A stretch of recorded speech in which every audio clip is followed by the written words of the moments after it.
ମାୟା ଦାଦିମାକୁ କହିବେ, ପିଇସି ମା, ନିଶାର ତ ବାହାଘର ହେଇସାରିଛି, ବାକି ଆଉ ସବୁ। ଏମିତି କହି ମାୟା ଚୁପ୍ ହେଇଯିବେ। ତାପରେ ପଲ୍ଲବୀ କହିବେ, ଏକ୍ଚୁଆଲି ଦାଦିମା, ସାନମା ଦାଦା ଆଉ ଭାଇଙ୍କୁ ନେଇ ତାଙ୍କ ବାପ ଘରକୁ ଯାଇଛନ୍ତି। ସେଠି କାହାର ଜଣକ ବାହାଘର ଅଛି ତ, ସେଇଥିପାଇଁ। ତାପରେ ଦାଦିମା କହିବେ, ହଁ ତ ମମତାକୁ ଫୋନ୍ କରିକି ଡାକେ। ଆରେ ଏଠି ପୂଜା ହଉଛି, ସେ ସେଠିକି କେମିତି ରହିବ? ତାକୁ କହ ଘରର ପୂଜାରେ ସବୁ ବୋହୂମାନେ ଏଠି ରହିବା ଦରକାର। ତେଣୁ ସେଠି ଡେରି ନ କରି ଜଲ୍ଦି ଆସିକି ଏଠି ପହଞ୍ଚିବ। ତାପରେ ପଲ୍ଲବୀ କହିବେ, ଆଜ୍ଞା। ତାପରେ ଦାଦିମା ଆଦର୍ଶକୁ କହିବେ, ନାତିଆ, ତୁ ଆଉ ତୋ ସ୍ତ୍ରୀ 2 ଜଣ ଯାକ ମିଶିକି ମୋତେ ଉପରକୁ ନେଇକି ଚାଲ। ଗୋଟେ ଭଲ ରୁମ୍ ଦିଅ, ଯୋଉଠି ମୁଁ ରହିବି। ତାପରେ ଆଦର୍ଶ କହିବେ, ଆଜ୍ଞା ଦାଦିମା। ତାପରେ ପଲ୍ଲବୀ କହିବେ, ଦାଦିମା, ଆପଣଙ୍କ ପାଇଁ ଗୋଟେ ଖୁବ୍ ସୁନ୍ଦର ରୁମ୍ ଅଛି। ଆସନ୍ତୁ, ମୁଁ ଆପଣଙ୍କୁ ସେଇଠିକି ନେଇଯିବି।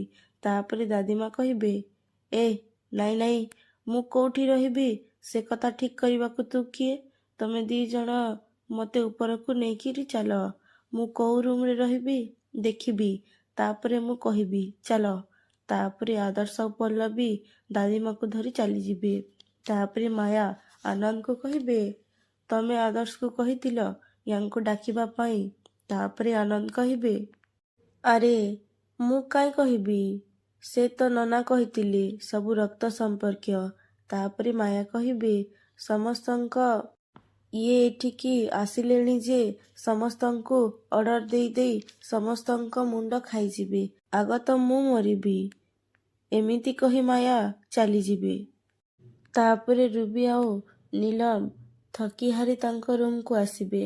ତାପରେ ନୀଲମ ରୁବିକୁ କହିବେ, ମାମା, ସେ ଲେଡି ଜଣକ କିଏ ଥିଲେ ଯିଏ ଆମକୁ ଏମିତି ଗଧଭଳିଆ ଖଟେଇଲେ? ଆଉ ତାଙ୍କ ଆଗରେ ତ ତମ ପାଟି ବି ଖୋଲିଲାନି। ଏମିତିକି ତାଙ୍କ ଭୟରେ ମାୟା ଆଣ୍ଟିଙ୍କ ପାଟି ବି ଅଠା ଅଠା ହେଇଗଲା। ତାପରେ ରୁବି କହିବେ, ଆରେ ପଚାରିନି ତାଙ୍କ କଥା। ଆଇମା କାହାଣୀର ବୁଢ଼ୀ ଅସୁରୁଣୀର ଗପ ଶୁଣିଛୁ ନା ନାଇଁ? ସିଏ ସେଥିରୁ ଗୋଟିଏ ମଣିଷ ରୂପରେ ଗୋଟେ ଭୟଙ୍କର ଅସୁରୁଣୀ। ଆନନ୍ଦଙ୍କ ପିଇସି ସିଏ। ଘରେ ପୂଜା ହବ ବୋଲି ଏଠିକି ଆସିଛନ୍ତି। ଜଣା ନାହିଁ ସେ ବୁଢ଼ୀ ଏଠି କେତେ ଦିନ ରହିବ କେଜାଣି। ଭଗବାନଙ୍କୁ ଡାକେ ପୂଜା ସରୁ ସରୁ ସେ ଯେମିତି ତାଙ୍କ ଘରକୁ ଚାଲି ଯାଆନ୍ତୁ। ନହେଲେ ଏ ଘରେ ତ ଆମର କକେଇ ଉଠିବ। ଆଖୁ ପେଡ଼ା ହେଇ ଗରଦା କେମିତି ବାହାରେ ସେଇଟା ତୁ ଦେଖିଛୁ ତ? ଅର୍ଡର ପକେଇ ପକେଇ ମଣିଷକୁ ଏମିତି ଖଟେଇବ ଯେ ଆଖୁ ଗରଦା ଭଳିଆ ଗଦା ହେଇଯିବ। ଖଟେଇ ଖଟେଇ ମାରିବ ସେ ବୁଢ଼ୀ। ତାପରେ ଦାଦିମା ରୁବିଙ୍କ ରୁମ୍କୁ ଆସିବେ ଆଉ କହିବେ, ଆରେ ୱାଃ, ଏ ରୁମ୍ଟା ତ ବଢ଼ିଆ ହେଇଛି। ଏମିତି କହି ଦାଦିମା ଆଦର୍ଶକୁ କହିବେ, ଏ ନାତିଆ, ମୁଁ ଏଇ ରୁମ୍ରେ ରହିବି ହେଲା। ତାପରେ ରୁବି କହିବେ, କ'ଣ ହେଲା? କିନ୍ତୁ ଆପଣଙ୍କ ଲଗେଜ୍ ତ ଆମେ ଆର ରୁମ୍ରେ ରଖିଦେଇ ଆସିଛୁ। ସେଇଟା ବଡ଼ ରୁମ୍, ଆପଣ ଏକୁଟିଆ ଆରାମରେ ରହିବେ। ନାଇଁ ମାନେ ଏଇ ରୁମ୍ରେ ନୀଲମ ଆଉ ମୁଁ ରହୁଛୁ। ଏଇଟା ଆମ ରୁମ୍। ତାପରେ ଦାଦିମା ରୁବିକୁ କହିବେ, ହେଟ୍, କହୁଛି କ'ଣ ନା ଏ ରୁମ୍ଟା ଆମର। ଆରେ 2 ଦିନ ଆସି ତମେ 2 ଜଣ ଏଠି ରହିଗଲ ବୋଲି ଏଇ ରୁମ୍ଟା ତମମାନଙ୍କର ହେଇଗଲା। ଆରେ ତମେ 2 ଜଣ ଏମିତି ଆଁ କରି ଚାହିଁଛ କ'ଣ? ଆରେ ଯାଅ, ଯୋଉ ରୁମ୍ରେ ମୋ ଲଗେଜ୍ ରଖିଛ ସେଇ ରୁମ୍ରୁ ଲଗେଜ୍ ନେଇକି ଏଇ ରୁମ୍କୁ ନେଇକି ଆସ। ଯାଅ ଜଲ୍ଦି। ତାପରେ ରୁବି କହିବେ, ଦେଖନ୍ତୁ, ଇଏ ଆପଣ ଯାହା କରୁଛନ୍ତି ସେଇଟା ଆଦୌ ଠିକ୍ ନୁହଁ। ଇଏ ଅନ୍ୟାୟ। ଆମ ମା ଝିଅଙ୍କ ଭଳିଆ ନିରୀହ ଲୋକମାନଙ୍କ ଉପରେ ଆପଣ ଅତ୍ୟାଚାର କରୁଛନ୍ତି। ଆପଣଙ୍କ ଭଳି ଆମେ ବି ତ ଏ ଘରର ଗେଷ୍ଟ।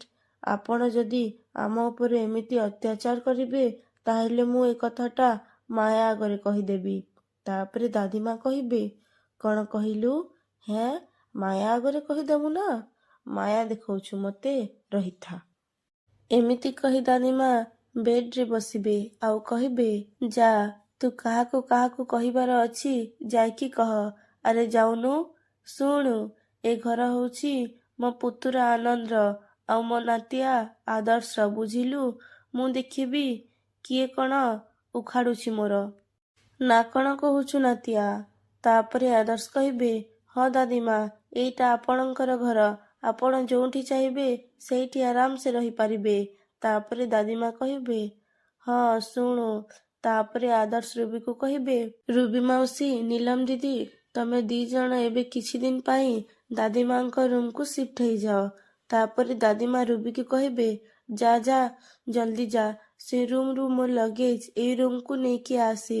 ଖାଦ୍ୟ ଚୋରଣୀ କୋଉଠିକାର। ତାପରେ ରୁବି କହିବେ, ଇଏ ତ ନିରଲ ଗୁଣ୍ଡାଗିରି। ଆମ ରୁମରୁ ଆମକୁ ହିଁ ବାହାର କରାଯାଉଛି। ତାପରେ ଦାଦିମା କହିବେ, ଆଚ୍ଛା, ତମ ରୁମ ଏ। ତମେ 2 ଜଣ ଏଇ ରୁମରୁ ଯିବନି, ଏଇଆ ତ? ଠିକ ଅଛି ତାହେଲେ। ତମେ ମା ଝିଅ 2 ଜଣ ମିଶିକି ମୋ ସାଙ୍ଗରେ ଏ ରୁମରେ ରହିବ। ଆଉ କ'ଣ ଭଲ ହବନି? ତାପରେ ପଲ୍ଲବୀ କହିବେ, ଦେଖିଲେ ତ ରୁବି ମାଉସୀ, ଆମ ଦାଦିମା କେତେ ଭଲ। ସେ ଆପଣ 2 ଜଣଙ୍କ ସହିତ ତାଙ୍କ ରୁମ ସେୟାର କରିବା ପାଇଁ ପରମିଶନ ବି ଦେଇ ସାରିଲେଣି। ତାପରେ ଦାଦିମା ରୁବିକୁ କହିବେ, ଆରେ ଯାଉନୁ, ଠିଆ ହେଲୁ କାହିଁକି, ଯା। ତାପରେ ରୁବି ଚାଲିଯିବେ। ଆଉ ତାଙ୍କ ପଛେ ପଛେ ନିଲମ ବି ଯାଉଥିବେ। ତାପରେ ଦାଦିମା ନିଲମକୁ ଧରି କହିବେ, ଆରେ ହେ, ତୁ କୁଆଡ଼େ ଯାଉଛୁ? ହଁ, କୁଆଡ଼େ ଯାଉଛୁ ତୁ? ହାତୀ ଯୁଆଡ଼େ ଲାଞ୍ଜ ସେଆଡ଼େ। ବସ ଏଇଠି। ମୋ ଦେହ ହାତ ବହୁତ ବିନ୍ଧୁଛି। ଅଟୋରେ ଆସିଲା ବେଳେ କଚାରି କଚାରି ନେଇକି ଆସିଲା ଯେ। ଓ ମା, କି ବିନ୍ଧା ହଉଛି ଲୋ। ଚିପିଲୁ, ଚିପ୍, ଭଲ ଭାବରେ ଟିକେ। ତାପରେ ନିଲମ ଦାଦିମାର ଗୋଡ଼ ହାତ ଚିପିଦେବେ। ତାପରେ ଆଦର୍ଶ ଦାଦିମାକୁ କହିବେ, ଦାଦିମା, ମୁଁ ତାହେଲେ ଏବେ ଆସୁଛି। ମୋତେ ଏବେ ପୁଣି ଅଫିସ ଯିବାକୁ ପଡ଼ିବ। ତାପରେ ଦାଦିମା କହିବେ, ହଁ ଲୋ ନାତିଆ, ଠିକ ଅଛି। ଶୁଣୁ, ମନ ଦେଇକିରି କାମ କରିବୁ ହେଲା। ହଉ ଯା।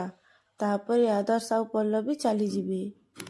ତାପରେ ରିମଝିମ୍ ରୁବିକୁ କହିବେ, ରୁବି ଆଣ୍ଟି, ଏସବୁ କ'ଣ ହେଇଗଲା? ରୁବି ଆଣ୍ଟି, ଆମେ ଭାବିଥିଲେ କ'ଣ, ଆଉ ଏସବୁ ଏଠି ହଉଛି କ'ଣ? ହଠାତ୍ ସେ ଲେଡି ଏଠିକି କୋଉଠି ଚାଲି ଆସିଲା?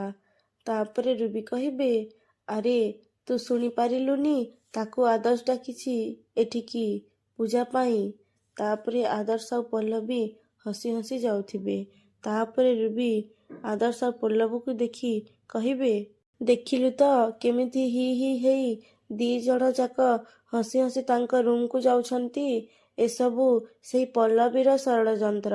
କମ୍ପୁଟର ଭଳି ଚାଲୁଛି ତା ବ୍ରେନ୍। ମମତାକୁ ଏ ଘରକୁ ଫେରେଇ ଆଣିବାକୁ ଆଉ ଆମ ଉପରେ ପ୍ରତିଶୋଧ ନେବା ପାଇଁ ଜାଣିଶୁଣି ସେ ଏସବୁ କରୁଛି।